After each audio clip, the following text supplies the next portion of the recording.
The doorbell's chime echoed in my chest like a gunshot. I stood on the stoop of the brownstone, my breath catching in the crisp Brooklyn air, expecting Lena's familiar grin to greet me. Instead, the door swung open, and there he was, her dad, Marcus, with eyes like a storm and a smile that stopped my heart. I'd known Lena since we were kids, sneaking into each other's backyards in our small Ohio town, dreaming of escaping to the city. Now, at 24, I'd finally made it to New York to visit her, my best friend, my anchor. But standing there, staring at Marcus, I felt the ground shift beneath me. He was nothing like the blurry figure in Lena's old family photos. A man in his late 40s, broad-shouldered, with a quiet intensity that made the world feel too small. "Caleb, right?" he said, his voice low and warm, like a song I hadn't realized I'd been waiting to hear. I nodded, my tongue useless, my pulse a traitor. "Lena's out grabbing some things," he said, stepping aside to let me in. "Come in, make yourself at home." His gaze lingered a moment too long, and I wondered if I'd imagined the spark in it. I stepped into the house, the scent of cedar and coffee wrapping around me, and tried to shake off the feeling that I'd just walked into something bigger than myself. The living room was a mix of chaos and charm. Books stacked on every surface, vinyl records spilling from shelves, and a half-finished canvas propped against the wall. Marcus gestured to the couch, and I dropped my backpack, suddenly hyper-aware of my faded jeans and the nervous sweat prickling my neck. "You're a long way from Ohio," he said, leaning against the kitchen counter, arms crossed. His sleeves were rolled up, revealing forearms that told stories of hard work and time. I laughed, awkward. "Yeah, chasing dreams and all that." He tilted his head, studying me. "What kind of dreams?" It wasn't a casual question. It was a challenge, like he could see the parts of me I hadn't figured out yet. I fumbled for an answer. Something about writing, maybe music, but the truth was, I'd come to New York to find myself, to untangle the knot of feelings I'd buried back home. Growing up gay in a small town hadn't exactly been a fairy tale. I'd learned to keep my head down, my heart guarded. But Marcus's eyes, steady and searching, made me want to unravel. "Lena talks about you all the time," he said, breaking the silence. "Says you're the brave one." I snorted, shaking my head. "Brave? I'm just good at faking it." He smiled, a slow, knowing curve that sent a shiver down my spine. "Sometimes faking it is the bravest thing you can do." Before I could respond, the front door burst open, and Lena swept in, all energy and laughter. "Caleb," she shrieked, throwing her arms around me. The moment broke, but Marcus's gaze lingered in my periphery, a quiet promise of something unspoken.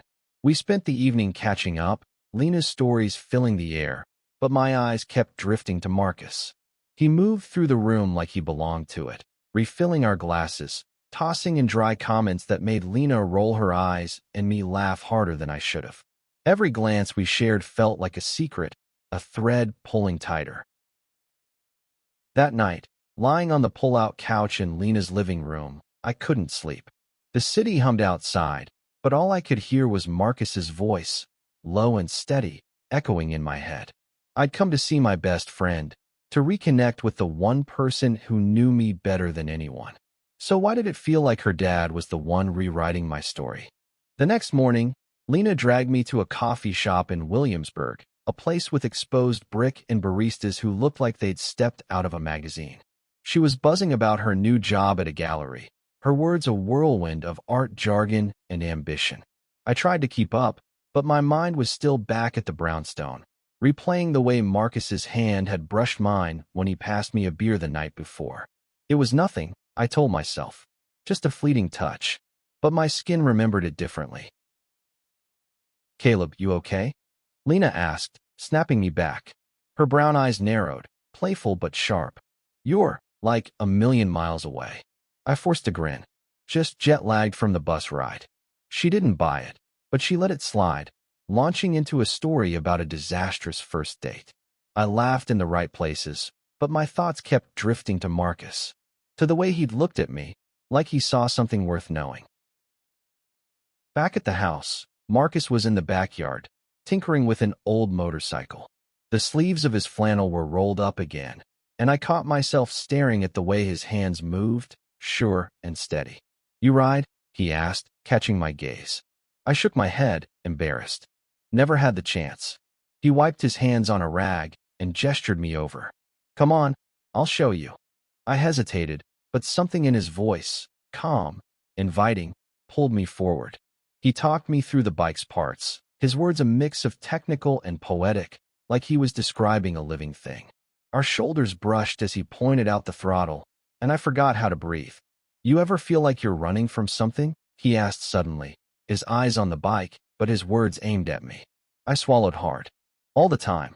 He looked at me then, really looked, and I felt exposed, like he could see every fear I'd ever buried. "You don't have to run forever," he said softly. The air between us crackled, and for a moment, I thought he might reach out, close the distance. But Lena's voice called from the house, and the spell broke. That night, we all cooked dinner together, Marcus chopping vegetables with a precision that made me dizzy, Lena teasing him about his old man music playing in the background. I tried to focus on the moment, on the laughter and the warmth, but my heart was a traitor, tripping over itself every time Marcus's eyes met mine. I didn't know what this was, attraction, curiosity, or something dangerous, but I knew it was trouble, and I knew I didn't want it to stop. The days in Brooklyn blurred into a rhythm of discovery and tension. Lena dragged me to art shows and rooftop bars, her energy a constant spark, but it was the quiet moments at the brownstone that kept me awake at night. Marcus was always there, a steady presence that felt like both a comfort and a challenge. One afternoon, Lena had a work emergency, leaving me alone with Marcus. The house felt too big without her laughter to fill it. He was in the living room, flipping through a record collection, and I hovered in the doorway, unsure of my place. "Pick something," he said, glancing up with that half-smile that unraveled me. I scanned the shelves, my fingers grazing albums by Nina Simone and David Bowie, and settled on something soft and soulful. The music filled the room, and Marcus nodded approvingly. "Good choice." We sat on opposite ends of the couch, the space between us charged with unspoken questions. "So, Caleb," he said, his voice cutting through the melody, "what's the real reason you came to New York?" I froze, the question hitting too close to home. I could have lied, said it was just to see Lena, but his eyes demanded honesty.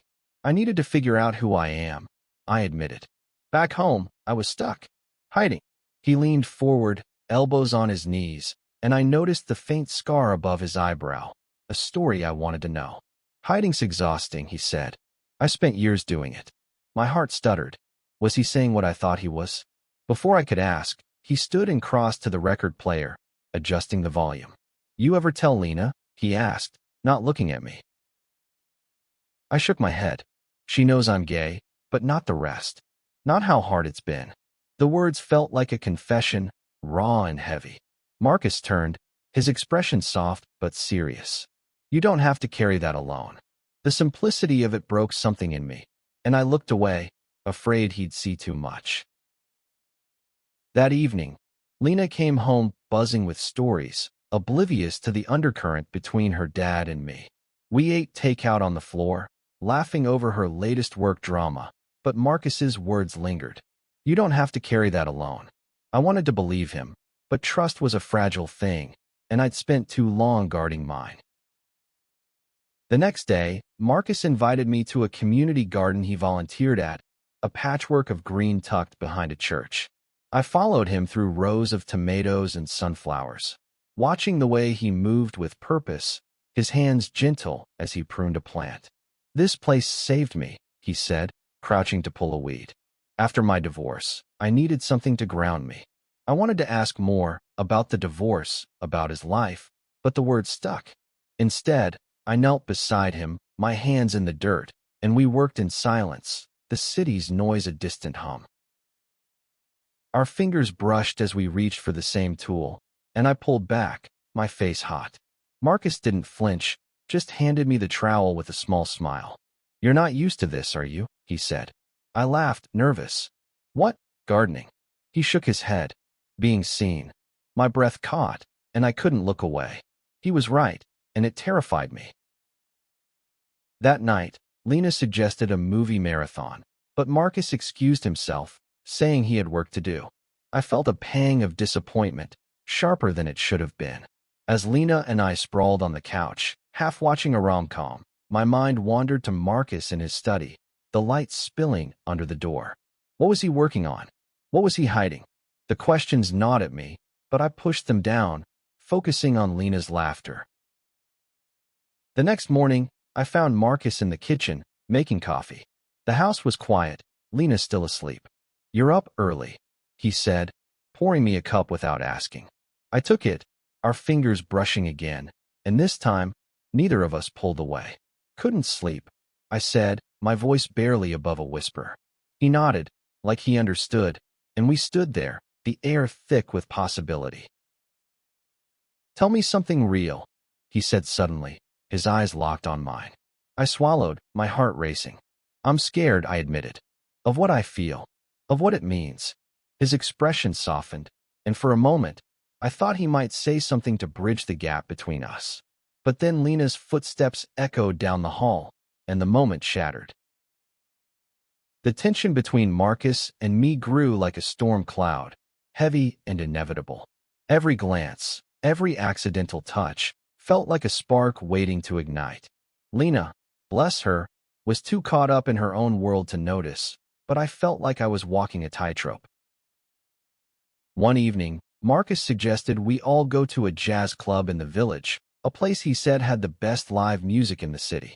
Lena groaned but agreed, and I found myself wedged between them in a dimly lit booth, the saxophone's wail wrapping around us. Marcus's knee brushed mine under the table, and I froze, my heart a drumbeat. He didn't move away, and neither did I. Lena was busy texting, oblivious, and I wondered how long we could keep pretending this was nothing. "You like jazz?" Marcus asked, his voice cutting through the music. I nodded, though I barely knew the genre. "It's alive," I said, fumbling. He smiled, and I felt like I'd passed a test. When Lena stepped outside to take a call, the air shifted. Marcus leaned closer, his voice low. "You ever feel like you're living someone else's life?" I stared at him, the question slicing through me. "Every day," I said. He nodded, like he'd known my answer before I spoke. When Lena returned, the moment dissolved, but the weight of it lingered. Back at the house, I couldn't sleep, my mind replaying Marcus's words, his closeness. I slipped out to the backyard, needing air, and found him there, staring at the stars. "Couldn't sleep either?" he asked, not turning. I nodded, sitting on the steps beside him. The silence was heavy, but not uncomfortable. "I came out late," he said suddenly, his voice steady but raw. "After the divorce. It wasn't easy." My heart stopped. I'd suspected, hoped, but hearing it was different. "How'd you do it?" I asked, my voice small. He looked at me then, his eyes full of something I couldn't name. I stopped running. The words landed like a challenge, and I wanted to reach for him, to close the distance, but fear held me back. Instead, we sat there, the night stretching between us, until Lena's voice called us back inside. The next day, Lena dragged me to a flea market, her enthusiasm a welcome distraction. We rifled through vintage clothes and old books, but my thoughts kept drifting to Marcus's confession. He'd been through what I was facing, the fear, the hiding, and he'd come out the other side. It gave me hope, but it also terrified me.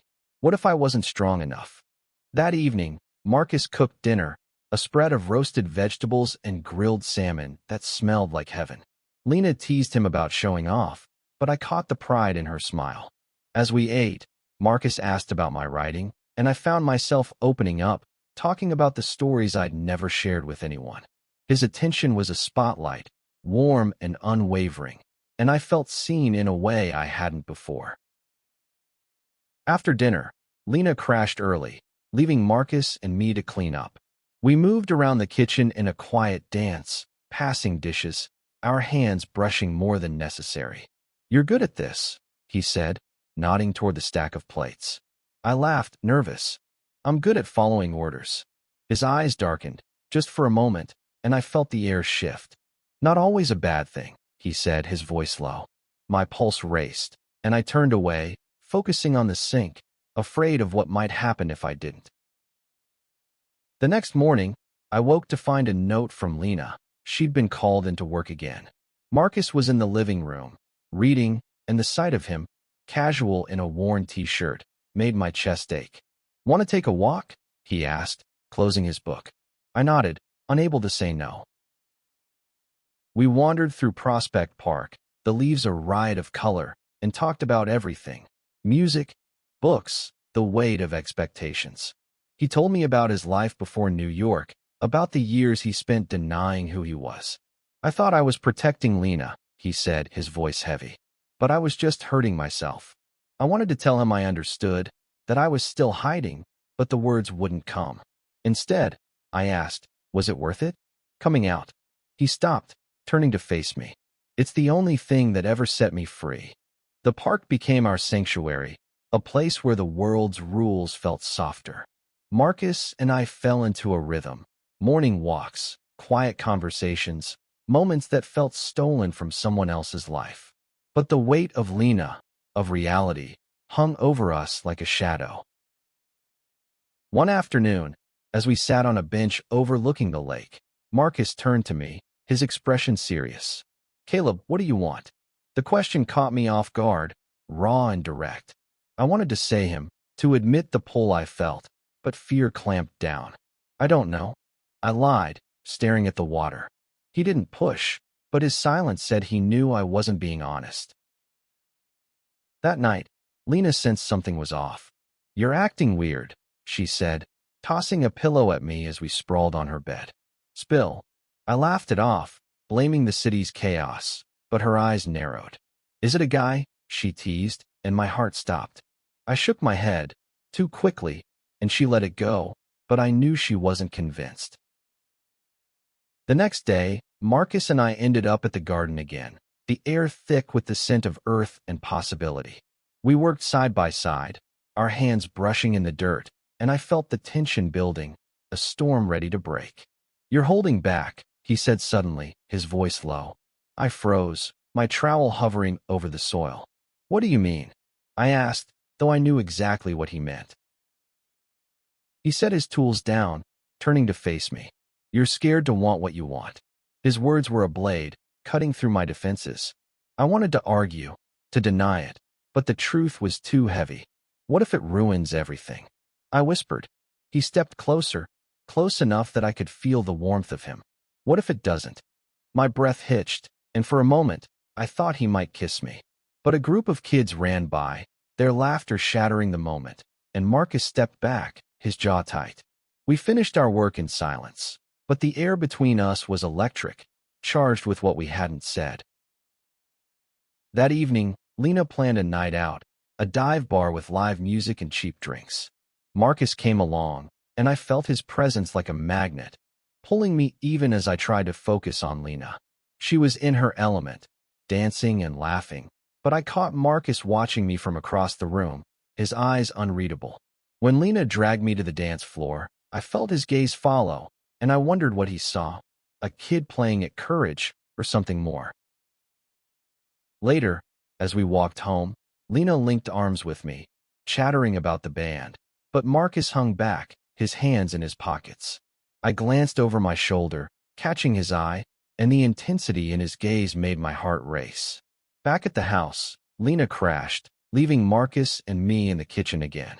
The silence was heavy, the air thick with unspoken words.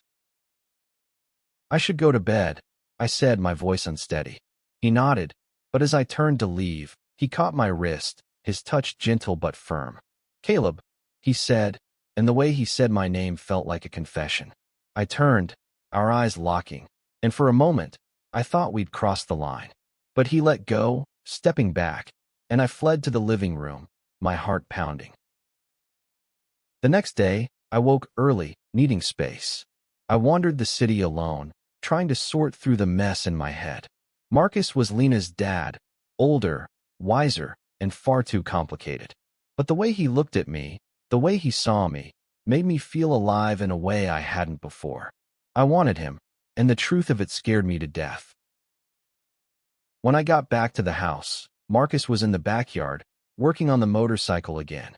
I watched him for a moment. The way his hands moved with purpose, the way his brow furrowed in concentration. "Need help?" I asked, my voice quieter than I meant. He looked up, surprised, then nodded. "Sure." We worked together, the silence comfortable but charged. When our hands brushed, neither of us pulled away. "You're good at this," he said, echoing his words from the kitchen. I smiled, my nerves fraying. "I'm good at following your lead." His eyes darkened, and for a moment, I thought he'd say something to change everything. But he just handed me a wrench and turned back to the bike. The days were running out. My visit was supposed to be a week, a quick escape to see Lena, but every moment with Marcus made me want to stay. The tension between us was a tightrope, and I was losing my balance. One morning, Lena announced she'd be gone all day for a gallery event. "You'll be okay with Dad, right?" she asked, tossing her bag over her shoulder. I nodded, my throat tight, and watched her go. The house felt too quiet without her, and Marcus's presence filled every corner. He was in the living room, sketching on a pad, and I hovered, unsure of my place. "What are you drawing?" I asked, sitting across from him. He turned the pad, revealing a sketch of the garden, all sharp lines and soft shadows. "It's beautiful," I said, meaning it. He smiled, a rare, unguarded one. "Thanks. It's how I make sense of things." I wanted to ask what he was making sense of now, but the words felt too big. Instead, I picked up a pencil and doodled on a scrap of paper, my hands needing something to do. We spent the morning like that, sketching in silence, the air heavy with unspoken truths. When he leaned over to point out a shading technique, his shoulder brushed mine, and I felt the heat of it long after he pulled away. "You're good," he said, looking at my clumsy sketch. I laughed, shaking my head. "I'm a mess." His eyes met mine, serious. "You're not a mess, Caleb. You're just finding your way." The words hit harder than they should have. I wanted to tell him everything. How I'd spent years hiding. How his presence made me want to be brave. But fear kept me silent, and we went back to our sketches, the moment slipping away. That afternoon, Marcus suggested a trip to Coney Island. "You can't leave New York without seeing it," he said, and I agreed, desperate for a distraction. The boardwalk was alive with noise and color, the air thick with salt and sugar. We rode the Ferris wheel, the city sprawling beneath us, and for a moment, I felt weightless. Marcus's laughter, rare and unguarded, was a sound I wanted to bottle. As we walked along the beach, the sun dipping low, he stopped, his expression serious. "Caleb, I need to say something." My heart stopped, but before he could continue, a group of teens ran by, kicking up sand, and the moment broke. He shook his head, smiling faintly. "Never mind." But I knew it wasn't nothing. That night, back at the house, Lena was still out, and the tension between Marcus and me was unbearable. We sat in the living room, a record spinning softly, and I couldn't take it anymore. "What were you going to say?" I asked, my voice barely above a whisper. He looked at me, his eyes raw. "I'm too old for you," he said, but it sounded like a question. My heart raced. "That's not your call to make," I said, surprising myself. He stood, crossing to me, and for a moment, I thought he'd kiss me. But he stopped, his hands clenched. "This could hurt Lena," he said, his voice rough. I nodded, the truth of it like a weight. "I know." But neither of us moved, the space between us a battlefield of want and restraint. The next day, Lena was back, her energy a whirlwind. She dragged us to a rooftop party, the city glittering below, and I tried to lose myself in the music and laughter. But Marcus was there, always in my periphery, his presence a pull I couldn't ignore. When our eyes met across the crowd, it felt like a promise, one I wasn't sure we could keep. As the night wore on, Lena got drunk, her laughter louder, her stories wilder. Marcus and I ended up on the edge of the rooftop, the city sprawling beneath us. "You're leaving soon," he said, his voice low. I nodded, my chest tight. "Yeah." He looked at me, his eyes searching. "What do you want, Caleb?" The question again, raw and unrelenting. This time, I didn't look away. "You," I said, the word a confession. His breath caught, and for a moment, I thought he'd close the distance. But Lena's voice cut through, calling us back, and the moment shattered.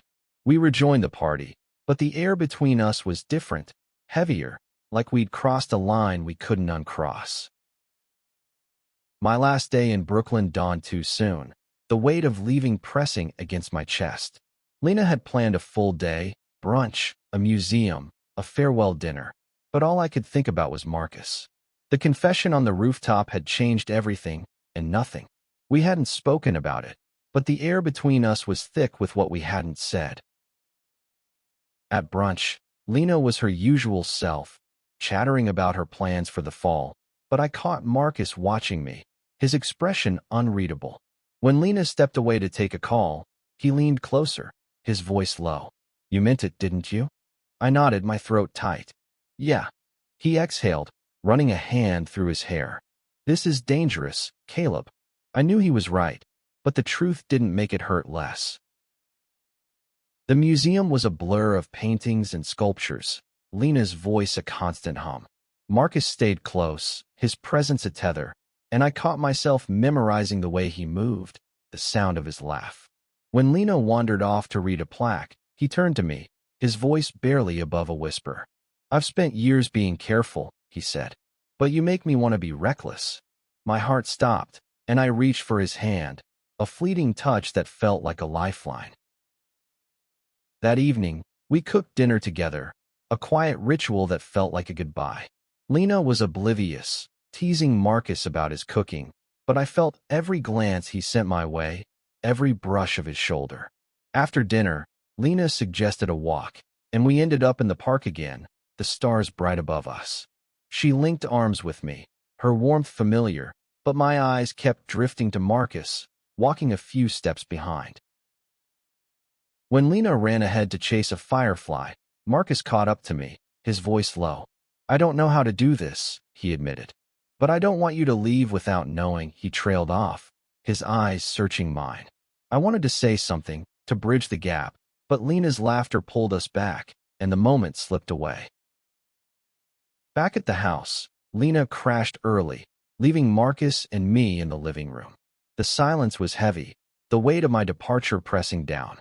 "I leave tomorrow," I said, my voice breaking. He nodded, his jaw tight. "I know." I stood, needing to move, and he followed, stopping me at the door to the backyard. "Caleb," he said, his voice raw. I turned, and before I could think, he was there, his hand on my cheek, his lips brushing mine. The kiss was soft, tentative, but it set me on fire. I leaned into it, my hands finding his shoulders, and for a moment, the world was just us. But then he pulled back, his eyes full of regret. "We can't," he said, stepping away. "Not like this." I nodded, my heart breaking, and fled to the couch, the taste of him lingering. The next morning, Lena drove me to the bus station, her chatter a welcome distraction. Marcus stayed behind, his goodbye brief but heavy. As the bus pulled away, I watched Brooklyn fade, my heart a tangle of hope and loss. Back in Ohio, the days dragged, each one a reminder of what I'd left behind. I threw myself into writing, pouring my feelings into stories, but Marcus was there, in every word. Lena called often, her voice a lifeline, but I couldn't bring myself to ask about him. Not yet. Weeks later, a package arrived, a sketchbook filled with Marcus's drawings. The last page held a note. "You don't have to run forever." My heart stopped, and I knew I couldn't stay away. I booked a ticket back to New York, not knowing what I'd find, but knowing I had to try. The bus ride back to New York felt like a lifetime, each mile pulling me closer to a truth I wasn't sure I was ready for. I hadn't told Lena I was coming. I couldn't risk her questions, not when I didn't have answers. All I had was Marcus's note, burning a hole in my pocket, and the memory of his kiss, a spark I couldn't extinguish. When I reached the brownstone, my heart was in my throat. I rang the bell, half expecting Lena, But it was Marcus who opened the door, his eyes widening in surprise. "Caleb," he breathed, and the sound of my name in his voice broke something in me. "I got your sketchbook," I said, my voice unsteady. He stepped aside, letting me in, and the familiar scent of cedar and coffee wrapped around me. We stood in the living room, the silence heavy with everything we hadn't said. "Why'd you come back?" he asked, his voice low. I pulled the sketchbook from my bag, holding it like a shield. "Because you told me I didn't have to run." His expression softened, and for the first time, I saw fear in his eyes, fear and hope, tangled together. "Lena's at work," he said, answering the question I hadn't asked. "We need to talk about this." I nodded, my heart racing. We sat on the couch, the same one where we'd shared our first real conversation, and I felt the weight of every moment that had led us here. "I don't know what this is," I admitted, "but I know I can't pretend it's nothing." He ran a hand through his hair, his jaw tight. "I'm too old for you, Caleb. And Lena," he trailed off, the weight of her name a barrier between us. "She's my best friend," I said. "But this isn't about her. It's about us." The words felt reckless, but they were true. Marcus looked at me, his eyes searching, and I saw the battle in him. The want, the fear, the hope. "I've spent years being careful," he said, echoing his words from the museum. "But you make me want to be brave." My heart stopped, and before I could think, I leaned forward, kissing him. This time, it wasn't tentative. It was hungry, desperate, a release of everything we'd held back. His hands found my face, pulling me closer, and for a moment, the world was ours. But reality crashed in. The front door opened, and Lena's voice called out, freezing us in place. We pulled apart, my heart pounding, and she walked in, her eyes narrowing as she took in the scene. "Caleb?" she said, her voice sharp with confusion. I stood, my face burning, and Marcus stepped forward, his expression calm but strained. "Lena, we need to talk," he said. The conversation that followed was raw, messy, full of tears and questions. Lena was hurt, betrayed, but not by the truth of us, by the secrecy. "You should have told me," she said, her voice breaking. I nodded, guilt heavy in my chest. "I was scared," I admitted. She looked at Marcus, then back at me, her eyes softening. "I just want you both to be happy," she said, and it felt like a blessing, fragile but real. In the weeks that followed, Marcus and I navigated our new reality, careful but hopeful. Lena needed time, but she came around, her love for us stronger than her hurt. We took it slow, building something real amidst the chaos of the city. Marcus taught me to be brave, to stop running, and I taught him to trust again. Our love wasn't perfect. It was complicated, messy, human, but it was ours. As I stood in the garden one evening, Marcus's hand in mine, I realized something. I'd come to New York to find myself, but I'd found him instead. And in his eyes, I saw a future I hadn't dared to dream of, a future where I didn't have to hide, where love was worth the risk. We weren't just a moment, a spark in the dark. We were a beginning, a story still being written, and for the first time, I wasn't afraid of the ending.